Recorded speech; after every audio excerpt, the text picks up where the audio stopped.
Sa ngalan ng Ama at ng Anak at ng Espiritu Santo. Amen.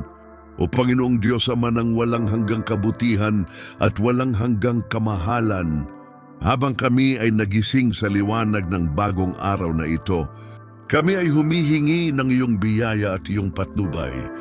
Bago gumalaw ang aming mga paa at ang aming mga isipan ay magambala ng mga alalahanin ng mundo, iniaalay namin sa iyo ang bawat sandali ng paglalakbay na ito. Halina, banal na Espiritu, at gabayan ang aming mga intensyon upang ang lahat ng aming ginagawa ay maging para sa iyong higit na kaluwalhatian at para sa aming pagpapabanal. Kami ay nagmamasid at naniniwala sa iyong katapatan. O Amang walang hanggan, walang kapantay, na pinagmumulan ng lahat ng liwanag at lahat ng kabutihan, sa pagpasok na ito ng bagong araw na ipinagkakaloob sa amin ng iyong probidensya, itinataas namin ang aming mga mata at puso sa iyo bago pa man lumakad ang aming mga paa sa mga landas ng mundo. Ipagkaloob mo sa amin, Panginoon, ang biyaya upang pabanalin ang panahong ito na nagsisimula, na iniaalay ang unang hibla ng aming kaluluwa at ang unang intensyon ng aming espiritu sa iyong kamahalan at sa iyong banal na pangalan, gaya ng itinuturo sa amin ng buhay na tradisyon ng banal na simbahan. Naway ang iyong kalooban ang maging tanging tanglaw na gagabay sa bawat hakbang at bawat desisyon na aming ginagawa. Sa ilalim pa rin ng balabal ng nagpapawalang bisa na katahimikan ng gabi, kami ay humihingi ng iyong banal na espiritu, paraklit ng karunungan at lakas na bumaba sa amin at tanglawan ng mga landas na nakalagay sa harap namin. Sapagkat alam na kung wala ang iyong biyaya, wala kaming magagawang karapat-dapat o pangmatagalan, at nanganganib kaming maligaw sa aming landas sa hamog ng mga alalahanin sa lupa. Matatag akong naniniwala, O Diyos ng pag-ibig, na ikaw ang daan, ang katotohanan at ang buhay, at sa makatuwid ay hinihiling ko sa iyo gabayan ng aking mga iniisip, ang aking mga salita at ang aking mga gawa, mula sa pagsikat ng araw hanggang sa paglubog ng araw. Banal na Guro, ikaw na mabuting pastol at nakakakilala sa mga tupa ng iyong kawan sa pangalan, inihaharap ko sa iyo ng may buong pagpapakumbaba ng aking kaluluwa.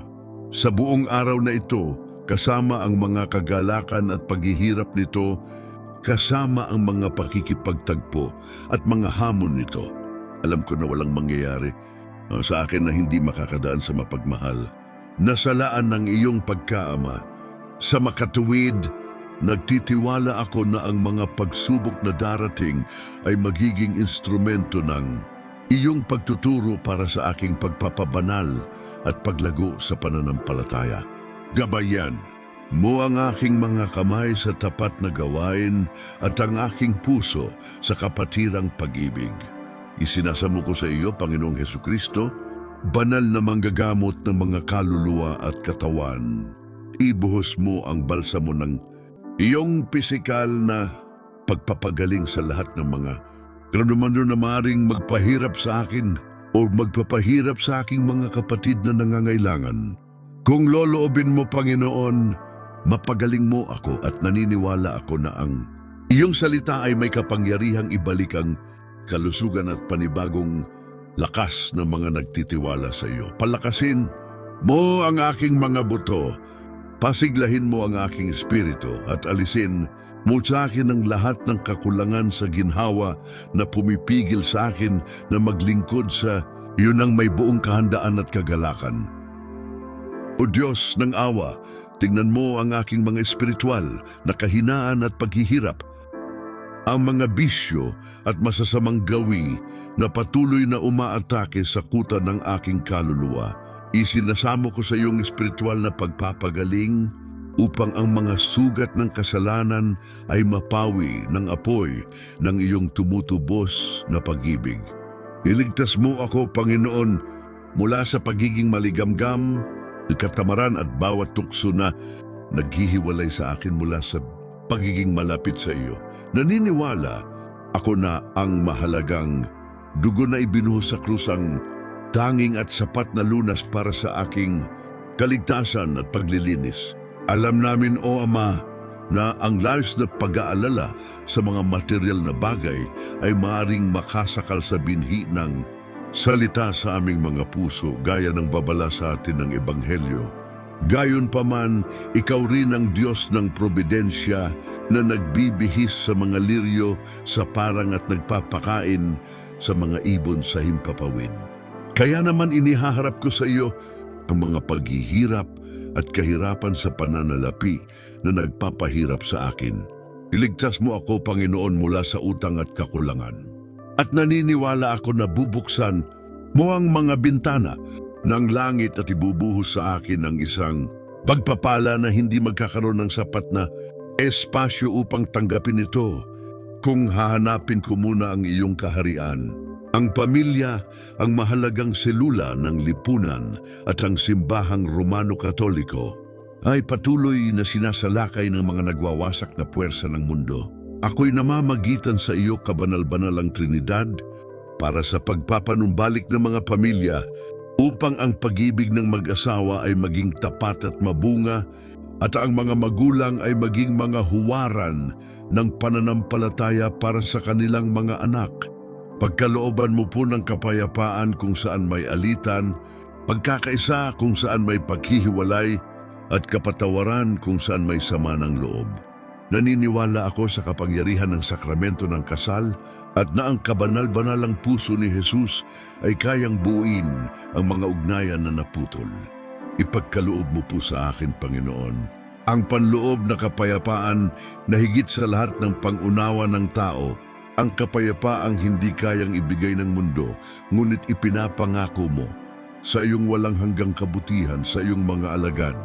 Patahimikin mo po ang bagyo ng aking mga emosyon, ang pagkabalisa na umaagaw sa akin ng kasalukuyan at ang takot na nagpaparalisa sa akin bago ang hinaharap.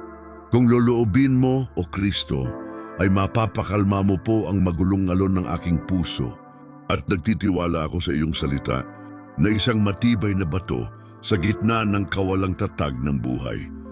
Panginoon, ipagkaloob mo sa akin ang biyaya ng taus-pusong pakikipagkasundo sa mga taong aking nasaktan at ang kakayahang magpatawad ng buong puso sa mga taong nasaktan ako. Sapagkat ang handog na aming iniaalay sa altar ay walang saysay kung ang aming mga puso ay sarado sa kapatawaran ng kapatid, gaya ng itinuro mo mismo sa amin sa Sermon sa Bundok. Hinihiling ko sa iyo ang pagpapakumbaba upang humingi ng kapatawaran at ang pag-ibig upang ipagkaloob ito, upang ang iyong awa ay umabot sa akin. Naniniwala ako na ang iyong kapatawaran ang walang sawang pinagmumulan ng lahat ng kapayapaan at kagalakan. Alisin mo sa akin, O banal na guro, ang tukso ng pagbulong at padalos-dalos na paghatol sa aking kapwa. Naway ang aking dila ay maging instrumento ng pagpapala at pagpapatibay at hindi isang matalas na punyal upang sugatan ang reputasyon at dignidad ng aking kapatid. Bantayan ang pinto ng aking mga labi gaya ng hiniling ng salmista upang ang aking mga salita ay maging kaunti, ngunit puno ng katotohanan at pag-ibig. Naniniwala ako na ang iyong salita ay pulot sa aking bibig at liwanag para sa aking landas. Turuan mo ako, Panginoon, na maging isang matulungin at tapat na alagad, handang makinig sa iyong banayad, na tinig na nagsasalita sa katahimikan ng aking puso at sa pangaraw-araw na mga pangyayari. Naway ang panalangin ay hindi maging isang pasanin o obligasyon para sa akin, kundi isang pakikipagtagpo ng pag-ibig sa minamahal ng aking kaluluwa, isang hindi maikakailang prioridad sa paglalakbay ngayong araw. Nais kong mamuhay ng nakalubog sa iyong presensya at nagtitiwala ako na hindi mo kailanman itatakwil ang isang nagsisisi at mapagpakumbabang puso. Kabanal-banalang ina, kabanal-banalang birhen, tala sa umaga, ikaw na tumanggap sa nagkatawang taong salita sa iyong sarili at nagpalaki sa Kanya sa tahanan ng Nazareth, inihaharap ko sa iyo ang aking buhay at ang aking paglalakbay. Turuan mo akong magsabi ng oo sa kalooban ng Diyos, nang may parehong kahandaan at kapakumbabaan na ginawa mo. Protektahan mo ako gamit ang iyong balabal mula sa bawat silo ng masama at mula sa bawat panganib na maaaring dumating sa akin ngayon. Naniniwala ako sa iyong makapangyarihang pamamagitan sa iyong banal na anak. Sa pamamagitan ng kalinis-linisang mga kamay ni Maria, inialay ko ang lahat ng aking mga gawa, panalangin, kagalakan at pagdurusa sa araw na ito, na pinag-iisa ang mga ito sa nakatutubos na sakripisyo ng ating Panginoong Hesukristo sa banal na misa. Naway walang mawala, kundi ang lahat ay maging para sa kapurihan at kaluwalhatian ng kabanal-banalang Trinidad at para sa kaligtasan ng mga kaluluwa, lalo na sa mga pinakainabandona at nangangailangan. Iniaalay ko ang aking pagkatao sa iyo, Panginoon, at nagtitiwala ako sa iyong walang hanggang kabutihan. Hinihiling ko sa iyo, O Diyos ng pag-ibig, na ipadala mo ang iyong mga anghel upang magkampo sa paligid ko. Gaya ng nakasulat sa banal na kasulatan, na binabantayan ako sa lahat ng aking mga lakad upang ang aking paa ay hindi matisod sa anumang bato. Naway ipagtanggol ako ni San Miguel, arkanghel sa labanan, laban sa mga tuso at patibong ng kaaway. Nais kong protektahan sa ilalim ng iyong anino at naniniwala ako na ang iyong pangangalaga ang aking hindi matitinag na seguridad. Ipagkaloob mo sa akin, O Ama, ang biyaya upang masaksihan ng iyong presensya at ang iyong pag-ibig sa lahat ng aking nakakasalamuha sa buong araw na ito, maging sa pamamagitan ng aking mapayapang katahimikan o sa aking mga salita na umaapaw sa pag-ibig. Naway maging ako, saan man ako naroon, isang mapagpakumbaba at tapat na refleksyon ng liwanag ni Kristo na nananahan sa akin. Lalakad ako sa ilalim ng iyong patnubay at alam kong hindi ako kailanman pababayaan. Ibuhos mo sa akin, Panginoon, ang diwa ng kahinahunan at pagtitimpi upang malaman ko kung paano makilala ang oras ng pagsasalita at ang oras ng pagtahimik, ang oras ng pagkilos at ang oras ng paghihintay. Huwag nawa akong maging padalos-dalos sa aking mga desisyon, ni maging mabagal sa pagsasagawa ng kabutihang inspirasyon sa akin.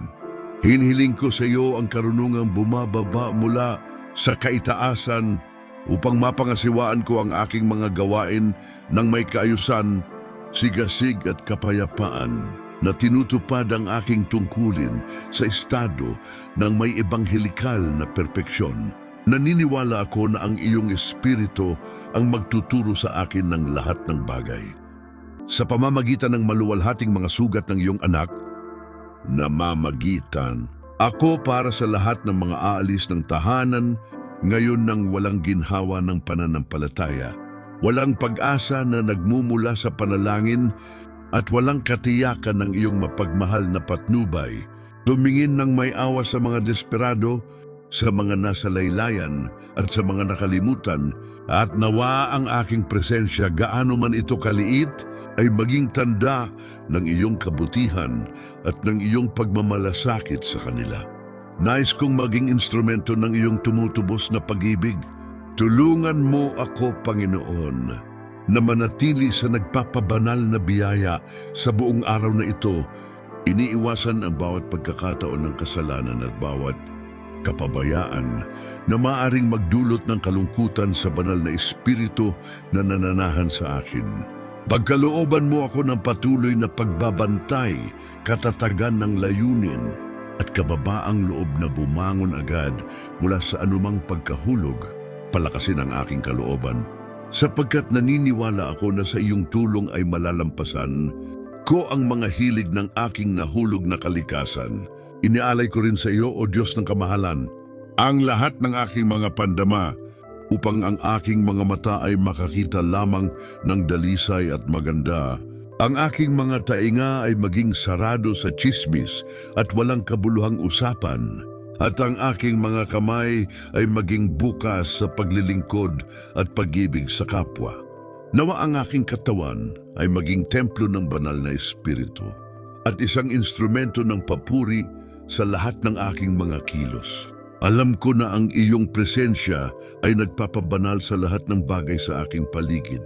Pahintulutan mo ako, O Ama, na sa pagtatapos ng paglalakbay na ito, ay makabalik ako sa aking tahanan nang may mapayapang konsensya dahil natupad ko na ang iyong banal na kalooban. Lumago ng kaunti sa pananampalataya at pag-ibig at nagdala ng kaunting liwanag mo sa mga landas na aking tinahak. Pagkalooban mo ako ng biyaya upang magpasalamat sa iyo para sa lahat ng biyaya at makilala ang iyong kamay sa bawat detalye ng araw na nagtatapos. Ito ang aking panalangin at aking tiwala. Gabayan mo ako palagi at ngayon. Amen. O mga kaluluwang naghahanap ng kanlungan sa tunay na panalangin at sa tiyak na patnubay mula sa kaitaasan, huminto tayo. Sandali sa banal na katahimikang ito na nilikha ng presensya ng Diyos sa ating mga puso. Matapos ipagkatiwala ang paglalakbay na nagsisimula sa mapagmahal na patnubay ng ating Panginoon, huwag hayaang maglaho ang biyaya ng pagmumuni-muni na ito na parang ambon sa umaga. Panahon na upang iunat ang inyong mga kamay at espiritu para sa mistikong katawan ni Kristo. Tandaan na ang pag-ibig sa kapwa ay naipapakita rin sa pagbabahagi ng mga espiritual na kabutihan. Kung ang gabay na panalangin ito, kasama ang tono ng liturhiya at ang malalim na pagtitiwala sa providence, ay nakaantig sa hibla ng inyong kaluluwa at nagudyok sa inyo na hanapin ng mukha ng Panginoon. Bago umalis sa inyong mga tahanan, huwag magatubiling ipakita ang inyong pasasalamat. Pindutin ngayon ang buton na like dahil ang simpleng kilos na ito ay isang gawaing misyonero. Sa paggawa nito, tinutulungan ninyo yang algorithm ng pag-asa at pananampalataya na malampasan ang ingay ng mundo. Dala ang tinig na ito ng paghihikayat sa maraming iba pang mga kapatid na nangangapa sa kadiliman at nangangailangan ng liwanag na sumisikat mula kay Kristo. Maging mga apostol at mensahero ng kapayapaan na nagmumula sa panalangin ito. Ibahagi ito ng mabilis at masigasig sa lahat ng miyembro ng iyong pamilya, malalapit na kaibigan sa iyong mga grupo ng pagbabahagi at sa mga social network na iyong madalas puntahan. Naway ang mensaheng ito ng tiwala at pagsuko ay tumawid sa mga hangganan at umabot sa mga kulang sa disiplina ng panalangin sa umaga. Hayaang gamitin ng banal na espiritu ang iyong mga paraan upang maantig ang mga matigas na puso at palakasin ang mga mahihina. Buksan ang iyong mga puso at ang iyong mga intensyon sa mga komento sa ibaba. Iwanan ang iyong mga kahilingan sa panalangin doon, ang iyong mga pagsusumamo para sa paggaling, pagpapalaya at pagpapanumbalik ng pamilya upang manalangin tayo ng may pakikipag-isa para sa iyong mga pangangailangan. Ibahagi ang iyong pananampalataya ng may makapangyarihang deklarasyon na nagpapadakila sa pangalan ni Jesus at nagpapatibay sa iyong mga kapatid. Sulat ng may pananalig at sigasig ang pariralang ito na nagpapakita ng iyong matibay na tiwala. Panginoon, ang aking mga hakbang ay ginagabayan ng iyong kamay sa araw na ito na nagsisimula.